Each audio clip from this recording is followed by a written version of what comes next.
Hello, my tubies and my Teletubbies. Do you agree that the more melanin that you have in your system or in your skin, it makes you more humane? It makes you more closer to God. Because I was listening to this TikTok, and this man seems to feel that the more melanin that you have, it makes you more of a human person. Because I'm thinking about, I know a lot of dark-skinned men, lots and lots of melanin, and they are pure wicked, evil, covert, overt narcissists. So I don't know if I agree with this theory and how has this been proven, but tell me, what do you think? Listen in. What is melanin and why is it so important to the human family and in particular to black people as we move forward to liberate ourselves in the 20th century? Melanin is a chemical, a biochemical, meaning it's a living thing. And it's how we classify the races by how much melanin they make inside their body, not the melanin on your skin. It's how much you make inside your body. And we make the most melanin. Melanin is in your muscles, it's in your bones, it's in your nervous system and your digestive system. And it's the brain cell of cells in your body. It's the brain of all the cells in your body. And it keeps them all synchronized. It's like synchronizing the watch or something. It keeps everything coordinated, the kidneys, the lungs, the liver, everything has a cycle, and melanin keeps those cycles in order. The more melanin you have, the more intelligent you are. The more melanin you have, the more psychic you are. The more melanin you have, the more human you are. That's how we classify human beings, by how much melanin they have. And black people are classified the highest on the scale of human beings. We are number 6 and the Europeans are number 1. They have the least amount. We have the most amount. So that makes us more in tune with nature, in tune with God, if you were. And it's very important. So the way a drug works is by destroying melanin, speeding it up, or slowing it down. A drug that does not work on melanin is not a drug at all. That's the way drugs are made. Nonetheless, because of the melanin, that makes black people rather unique. We're more creative. We're more scientific. We're more human. And drugs destroy it, basically. Be the drug crack cocaine or the oil drugs called nicotine or cannabinol, marijuana. Those are drugs. We just don't know what drugs are because we've been miseducated. As Carter G. Woodson said it, we are totally miseducated in science, biology, chemistry, social science, history. We are miseducated, and that's very unfortunate. So we don't really know that much about ourselves or the world. So to study melanin is to study yourself and the world, and how it works defines everything. What is melanin and why is it so important to the human family and in particular? Well, I don't know if I agree with all of this. It makes you more intelligent. It makes you more humane, because I look at twisted crimes and I look at viral crimes, and I see a lot of these melanated people create, they are a part of heinous crimes. And I keep thinking about Nimrod. Nimrod was in opposition to God. Now, when you think about going into history, if you want to live in the past, because personally, me, I'm not one for all of this living in the past and black people went through this. Oh, child, I don't care. Which is why I'm doing a series on 37 things that every black man should know. Yeah, I'm doing a series on that because living in this ancient history and talking about what happened to you in your past and you got all this trauma from your past, I'm not a fan of that. Now, when it comes to melanin, does that make you more intelligent? Does that make you more spiritual? Does that make you more humane?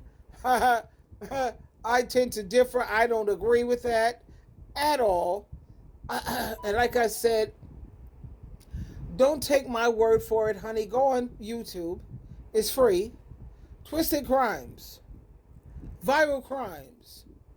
And tell me, come back after you look at all of this and let's have a discussion about melanin in the skins make you more humane. Really? No. But anyway, like I said, just do your research. It's so important for people to look into things and don't go, don't buy into everything that you hear. That's why 1 John chapter 4 verse 1, it always says to do research, look into things, to put things to the test, to make sure that it's true and to make sure that it's real. Like I said, I was a Jehovah's Witness for 55 years, and I was taught not to do research. I was taught to only look into jw.org, to do research. Don't look outside of anything that's not a part of that organization, which is why right now, honey, I love doing research. And I research on Google. I use artificial intelligence. I go to the library. A lot of people don't go to the library anymore. I take my laptop to the library. They got these books right there where I sit there. That's one of my favorite things that I like to do. Some people may say I'm boring. Oh, well, it is what it is. They spend money on things that are entertaining. What do they find entertaining? People who are messy, people who like chaos, people who are into drama, people who are like women, degrading themselves, pulling out their private parts and doing sloppy toppies on men that they're not married to or care about. That's what they spend their money on, these men of today. They spend their money on that because they feel that those type of people are more entertaining. Anyone who's dysfunctional, anyone who is about drama, chaos, and something's got to be popping off, and people who are very, very messy, that's what they see as entertainment and worth their time. Personally, me, I am so not her.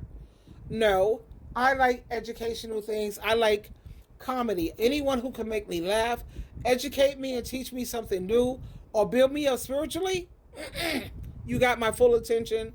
And yes, sometimes I'll even pay your way because I find you to be entertaining. I find you to be knowledgeable, and I see I'm getting something for my money in exchange. I'm not going to sit up here and be with people who are into being dragged through the mud, women who don't have no problem being workhorses and crazy, drama, messy, dysfunctional. I don't have the time for it. I'm not interested. I'm just so not. I just had my therapy session, and this is not my first one. I went to Doctor on Demand, and they all say the same thing. And I'm talking about not social workers or counselors, people who don't have a PhD behind their name, and they're just like, regurgitating what they hear from other people. I always deal with people who do the research and go deep, deep, deep inside the mind. And every time I have sessions with these psychoanalysts, psychiatrists, psychologists, they all came to the same conclusion. Sheila, you are so well adjusted. Everyone says that I'm well adjusted. I stopped working with social workers and counselors and therapists. I was always educating them. I was always showing them different ways of handling situations. That's why I only deal with people now. You have got to have a PhD behind your name. And each and every time, and I've had so far, this is the number 12. 12 people have analyzed the hell out of me, and they said that I'm very well adjusted. They didn't say I was bipolar, borderline personality, Asperger's, autism, or schizophrenic. No. Every last one of their conclusion was that everything you've been through, Sheila, is understandable. And you are very, very well adjusted.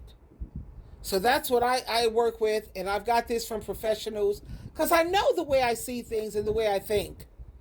It's got to be practical, it's got to be sensible, it's got to have common sense, and it's got to always, always be in harmony with the one who created us, who designed us.